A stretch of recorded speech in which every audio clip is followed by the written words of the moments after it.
ही गया जिसका इंतजार था। जी हाँ, अमेरिकी सदर जो बाइडेन का खत आया है जिसमें उन्होंने वज़ीर आज़म शहबाज शरीफ को मुकम्मल ताउन की यकीन दहानी करवाई है। नजम सेठी ने कहा कि अब कुछ लोग कह रहे हैं कि नवंबर में अमेरिका में इलेक्शन होंगे और ट्रंप जीत कर आ जाएगा, फिर वो पाकिस्तान एक फोन कॉल करेगा और फिर इस हुकूमत की छुट्टी हो जाएगी और इमरान खान की इक़्तिदार में वापसी हो जाएगी। नजम सेठी ने मजीद कहा कि चलो हम उन लोगों की बात मानकर नवंबर तक इंतजार कर लेते हैं, लेकिन मैं ऐसी किसी बात से इत्तफाक नहीं करता कि मेरे ख्याल से ऐसा कुछ भी नहीं होगा। किसी टेलीफोन कॉल से इस हुकूमत की छुट्टी नहीं होनी, कोई ऐसा काम नहीं होगा। अमेरिका से खत आ गया, इमरान खान की रहाई का हुक्म, नजम सेठी ने बड़ा दावा कर दिया।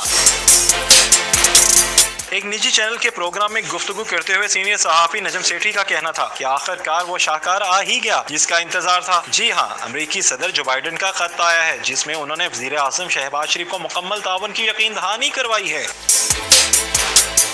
नजम सेठी ने कहा कि अब कुछ लोग कह रहे हैं कि नवंबर में अमेरिका में इलेक्शन होंगे और ट्रंप जीत कर आ जाएगा, फिर वो पाकिस्तान एक फोन कॉल करेगा और फिर इस हुकूमत की छुट्टी हो जाएगी और इमरान खान की इक़्तिदार में वापसी हो जाएगी। नजम सेठी ने मजीद कहा कि चलो हम